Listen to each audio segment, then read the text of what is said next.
नमस्कार, आप देख रहे हैं अमर उजाला। मैं हूं आदित्य आनंद।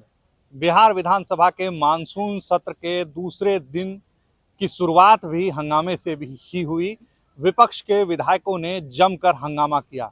विपक्ष के विधायकों ने दिल्ली के जंतर मंतर पर छात्रों के साथ हुए लाठीचार्ज के मामले को उठाया और प्रदर्शन किया। राजद विधायकों ने कहा कि सरकार आम लोगों की आवाज को दबाने की कोशिश कर रही है। छात्रों पर बेरहमी से लाठियां बरसाई गई, यह अन्याय है। बिहार में भी यह अन्याय हो रहा है। बिहार में भी सरकार यही काम कर रही है, विपक्ष की आवाज को दबाने की कोशिश कर रही है। राजद विधायक कुमार सर्वजीत ने कहा कि हम लोगों ने सर्वदलीय बैठक में यह मांग उठाई है कि सदन में विपक्ष के सवालों को सुना जाए, उस पर जवाब दिया जाए, विपक्ष को बोलने का मौका दिया जाए। विपक्ष जनता की आवाज होती है, लेकिन हमें हमारी आवाज उठाने की इजाजत सरकार नहीं दे रही है। वहीं कई विधायकों ने सरकार को घेरने की काफ़ी कोशिश की। अपराध के मुद्दे पर भी सवाल उठाया। AIMIM के प्रदेश अध्यक्ष अख्तरुल ईमान ने सीमांचल में बाढ़ के मुद्दे को उठाया। कई अन्य मुद्दे भी उठाए गए। धर्मेंद्र प्रधान की इस्तीफे की मांग आज भी हुई। मंत्री श्रवण कुमार ने भी पलटवार कर कहा कि दिल्ली में जो प्रदर्शन कर रहे थे वो पॉलिटिकल पार्टियों के कार्यकर्ता थे, उन्होंने ही ऐसा किया है। इसके अलावा भी कई बातें हुई। आइए जानते हैं, आपको बताते हैं कि किस विधायक ने क्या क्या बातें कही। कल जो हम लोगों ने देखा वो दिल को दहलाने वाला था। एक शांतिपूर्ण प्रदर्शन जिसमें कोई हिंसा नहीं थी। इतनी बड़ी संख्या में लोग वहाँ इकट्ठा हुए, लेकिन कोई हिंसा नहीं किया किसी ने। और एक तरफा पुलिस कार्रवाई जिस तरीके से हुई, छोटे बच्चों को, लड़कियों को, छात्रों को मारा गया, बुरी तरह से मारा गया, आंसू गैस चलाए गए हैं, जैसे वो कोई आतंकवादी है। इस देश के अंदर सरकारों के पास इतना ज़्यादा अहंकार कैसे आता है, ये हमें समझ में नहीं आ रहा है।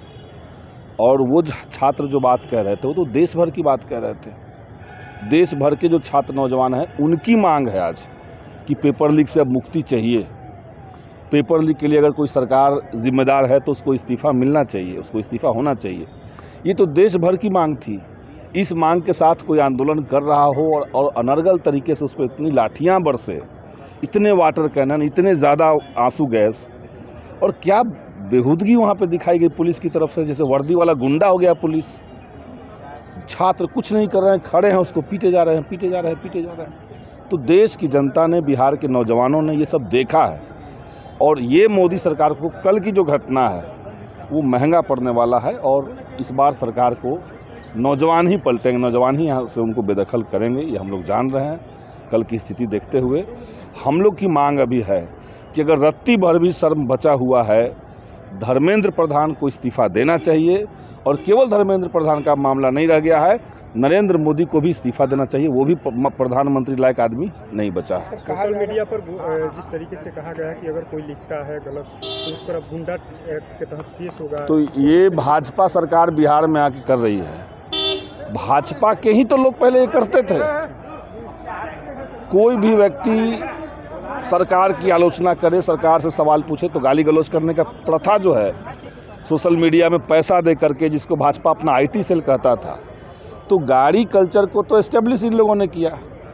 अब कार्रवाई करनी पड़ी। जब इनको खुद लोगों ने गाली देने लगी, लोग देने लगे, तो अब कार्रवाई कर रहे हैं। करके देखिए। इससे आम लोगों की स्वतंत्रता पर भी कहीं आघात। देखिए, इनका असल मकसद क्या है, बात तो यही है। अगर बात केवल इतना होता कि हमें सोशल मीडिया में गाली गलौज को रोकना है, तब तो बहुत पहले कर लिए होते हैं। असल में इस सरकार को हर तरह की आलोचना को भी समाप्त करना है, डराना है, डिसेंट को डराना है। डिटेन किया गया है जिसमें 10 छात्र बिहार के हैं। क्या लग रहा है कि देश विरोधी नारे लगाने के? कोई देश विरोधी नारा नहीं। शिक्षा हमारा अधिकार है, ये कहना देश विरोधी नारा थोड़ी होता है। धर्मेंद्र प्रधान इस्तीफा दो, पेपर लीक नहीं चलेगा, यही सब तो नारा लगा, और क्या नारा लगा।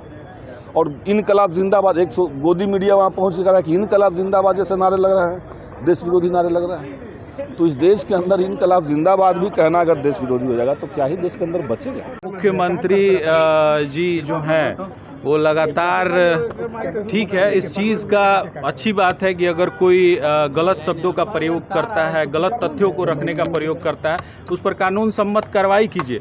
पर ये जो जिम्मेदारी है वो कौन तय करेगा कि इस एक्ट के अंडर में लोगों को परेशान करने का प्रयास नहीं किया जाएगा, विपक्ष के नेताओं को घसीटने का प्रयास नहीं किया जाएगा, इसकी जिम्मेदारी कौन तय करेगा। जब सम्राट चौधरी जी खुले मंच से रंग देख के, गमछा देख के, जाति देख के, धर्म देख के गोली मार देने का फरमान इतने सम्मानित पद से होते हुए वो कह सकते हैं, तो इसकी जिम्मेदारी कौन तय करेगा कि कानून के आड़ में लोगों को परेशान नहीं किया एक जाएगा। सवाल और, आपने बांकीपुर चुनाव को लेकर कहा है, आपकी अपनी पर्सनल राय जी, है। ये मेरी पर्सनल राय है कि हमेशा जो जनता है उसे एक पार्टी, आज पार्टी की ही देन है कि लोगों ने पार्टी देख के वोट करने का काम किया, और जितने भी जोकर इस सदन में या लोकसभा के सदन में आ रहे हैं वो जनता की बातों को क्या रख पाएंगे। इसीलिए जनता को वोट करने से पहले पार्टी देखनी चाहिए, पर कैंडिडेट उससे ज़्यादा महत्वपूर्ण है। जिस तरीके से जनता को लेकर क्या को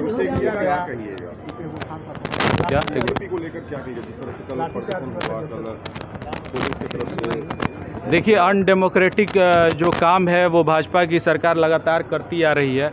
उनके जो सांसद हैं, विधायक हैं, रेपिस्ट हैं, उन पर कार्रवाई नहीं हो रही है, पर इस देश का सम्मान बढ़ाने वाले सोनम वांगचुक को गलत तरीके से प्रोटेस्ट करने से रोका गया, उनको हटा दिया गया। जो छात्र जिनका किसी पॉलिटिकल पार्टी से कोई कनेक्शन नहीं था, उनके ऊपर लाठीचार्ज करना, उनकी बातों को नहीं सुनना और अनडेमोक्रेटिक तरीके से आंदोलन को समाप्त करने का जो कुत्सित प्रयास भाजपा की सरकार ने किया है, समय आने पे ये देश भगत सिंह का है, राजगुरु का है, सुखदेव का है। और हमारे देश में हमेशा से जो कहा जाता है लॉन्ग लिव रेवोल्यूशन, वो हमेशा ये देश आंदोलन का देश रहा है, और ये जो लोग भी आंदोलन को दबाने का प्रयास इस देश में किए हैं उनकी दुर्गति हुई है, और भाजपा की सरकार की भी दुर्गति हुई है।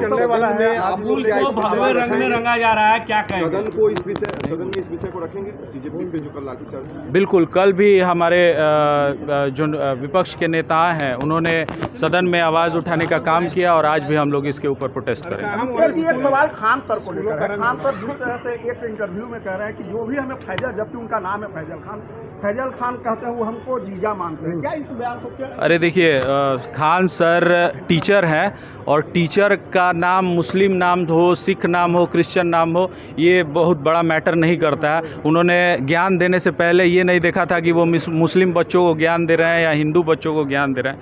फिर भी एक शिक्षक को मर्यादा में चीज़ों को रखना चाहिए था।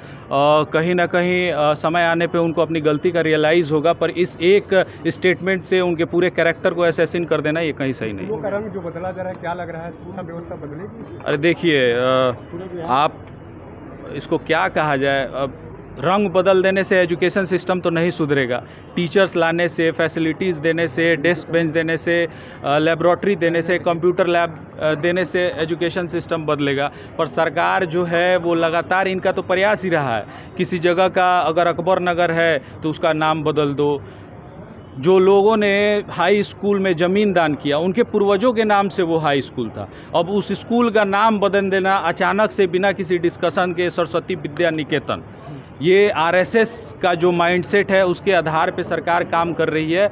और सैफरॉन रंग कहीं मायने नहीं रखता है। ये तिरंगा जो हमारे देश का तिरंगा है उसमें भी सैफरॉन रंग है, और सैफरॉन का कोई पेंटेड बीजेपी करा के नहीं बैठी हुई है, जो इस पर हम लोगों को कोई आपत्ति। शिक्षा मंत्री को सरस्वती माता का भी रंग है। हाँ, जो रंग से रंगा जा रहा है ये सरस्वती माता का रंग है, शिक्षा मंत्री का। सरस्वती माता का रंग अगर आपको जानकारी हो तो उनका रंग श्वेत रंग है, सफ़ेद रंग है, सफ़ेद हंस पे सैफरॉन रंग की आड़ में वो चाहते हैं कि वो लोग देश की जनता को उलझा देंगे, विपक्ष को उलझा देंगे, तो उलझने वाले नहीं हैं। नीट मामले में दिल्ली से लेकर पटना तक प्रदर्शन हो रहा है, कल विधायकों ने भी प्रदर्शन किया। डाउन करो ना यार, मुझे नहीं आ रहा है क्या? देखिए, जो पढ़े लिखे लोग हैं या पढ़ने लिखने वाले लोग हैं जो कंपटीशन देते हैं, रखोगे यार, वो आंदोलन में नहीं जा रहे हैं। आंदोलन पॉलिटिकल पार्टी के नेता लोग भाग ले रहे हैं, और कहीं से भी हमारे विद्यार्थियों का, हमारे जो ओबीडियंट लोग हैं, जो प्रतिभाशाली लोग हैं, वो कभी आंदोलन में नहीं जाते हैं। वो अपनी तैयारी करते हैं, और उनके नाम पर राजनीतिक गोटी सेकने वाले लोग कभी भी सफल नहीं हो सकते। अच्छा, सोशल मीडिया को लेकर जो है, जो भी गलत टीका टिप्पणी करेंगे उस पर विधेयक आ रहा है सदन में, जुआ खेलने पर जो सब तो आप ही लोग के फायदे की बात हो रही है। प्रेस और मीडिया के लोगों के लिए भी, जनता के लिए भी, पॉलिटिकल लोगों के लिए, अगर कोई गाली गलौज करता है तो निश्चित रूप से कानून के हिसाब से कार्रवाई करने के लिए सदन में लाया जा रहा है विधेयक। और जब विधेयक आ जाएगा तो कानून के हिसाब से उनके ऊपर कार्रवाई होगी। ये कहीं इजाज़त नहीं देता है, न संविधान देता है, न सामाजिक स्तर पर कहीं किसी को इजाज़त दे सकती है कि किसी को आप गाली गलौज करें, किसी को अपमानित करें। अच्छा, सवाल ये भी है कि जुआ खेलने को बंद करने को लेकर जो है वो विधेयक आ रहा है। निश्चित रूप से सट्टा खेलना, जुआ खेलना, इन चीज़ों पर अगर सरकार प्रतिबंध करने के लिए विधेयक ला रहे तो आप सबको स्वागत करना चाहिए। यह प्रसन्नता भी का विषय है बिहार के लिए। एक सवाल ये भी है कि स्कूल जो कलर किया जा रहा है उसको लेकर भी सवाल उठाया जा रहा है। तो सवाल तो उठते रहते हैं, लेकिन अगर किसी का रंग गोरा है, किसी का रंग सांवला है, किसी का रंग तरह तरह का है, तो उससे क्या एतराज़ है किसी को? नहीं, भगवाकरण हो रहा है बिहार में। नहीं, भगवाकरण नहीं हो सकता है, न पहले था, न अब है, न आगे होगा। धर्मेंद्र प्रधान जी का इस्तीफा मांगा जा रहा है, लगातार छात्र वहाँ पे डटे हुए हैं, लाठियाचार्ज हो रही है। आखिर नहीं लगता है कि शिक्षा व्यवस्था को लेकर केंद्र सरकार बैकफुट पर है? वो छात्र नहीं है, कौन है? वो सब पॉलिटिकल पार्टी जितने हैं वो पॉलिटिकल पार्टी लोग ये कर रहे हैं। और जब सरकार उसकी जांच कर रही है और सरकार जांच करने के बाद उसमें जो लोग ही दोषी हैं उनको पकड़ रही है, उनके खिलाफ सख्त कार्रवाई हो रही है, भविष्य में इस तरह की गलती नहीं हो, गड़बड़ी नहीं हो, इसकी पुनरावृत्ति नहीं हो, इसके लिए सरकार काम कर रही है। तो और क्या चाहिए? देखिए, नेपाल की तराई में पड़ा हुआ पानी और लगभग 150 किलोमीटर की नदियां सारी आकर समाहित हो जाती है कोचा दमन में, किशनगंज में, अमौर में, बायसी में, जोकी में। और इन क्षेत्रों का सरकार ने अब तक सही काम नहीं किया है। मानंदा बेसिन के काम को इन लोगों ने उलट पुलट करके रख दिया है और हमारे उस इलाके को सैलाब से पूरी तबाही हो रही है। सरकार कोई काम नहीं कर रही है। सोशल मीडिया को लेकर के बड़ा फैसला लिया गया है। प्रदर्शन कर रहे हैं नदियों के कटाव के ताल्लुक से कि पूरा सीमांचल कटावग्रस्त है। ग्रामीण कई गांव नदी में लुप्त हो गए हैं, हजारों लोग विस्थापित हो गए हैं। उसके बावजूद भी सरकार हमारे यहाँ जो जल निस्सरण का मामला है, जो जल संसाधन का मामला है, हमारे यहाँ काम नहीं करा रही है। सड़कें नहीं बन पा रही हैं, पुल टूटे हुए हैं। राहुल गांधी जी को खुद पता नहीं है कि जो हमारे देश के युवा हैं उनके लिए विपक्ष के नेता के रूप में उनका क्या दायित्व है। चीज़ों को गलत ढंग से पेश करना और अपने यूरोप और विदेशों में घूमते रहना, यही उनका लगता है जीवन का लक्ष्य रह गया। सबसे बड़े राजनीतिक दल के नेता होने के कारण वो अपना दायित्व निभाने में बिल्कुल असफल रहे हैं, इसलिए इस प्रकार की टिप्पणियाँ वो करते रहते हैं। हमारी सरकार का युवाओं के प्रति क्या सोच है यह बताने की आवश्यकता नहीं है। फिट इंडिया, खेलो इंडिया, जो कई नवाचार हैं, स्मार्ट इंडिया, आखिर ये सब तो नौजवानों के लिए है। आप तो देख रहे हैं कि चाहे पार्टी या के अंदर या पार्टी के बाहर नौजवानों को माननीय प्रधानमंत्री जी ने जितना उन्हें आगे बढ़ाने के लिए सरकार की ओर से जो कदम उठाए जा सकते हैं उसको उठाने का काम किया। इसलिए इस प्रकार की टिप्पणियाँ करना कहीं से भी उचित तो नहीं है, लेकिन दुर्भाग्य है कि कैसा पहली बार हिंदुस्तान की राजनीति में नेता प्रतिपक्ष मिला है जो जिनके बारे में कुछ नहीं कहा जाए तो वही ज़्यादा अच्छा। आपके राज्य की खबरें, आपके शहर की खबरें सबसे पहले जानने के लिए देखते रहें अमर उजाला। चैनल को सब्सक्राइब जरूर कर लें और पाएं हर अपडेट।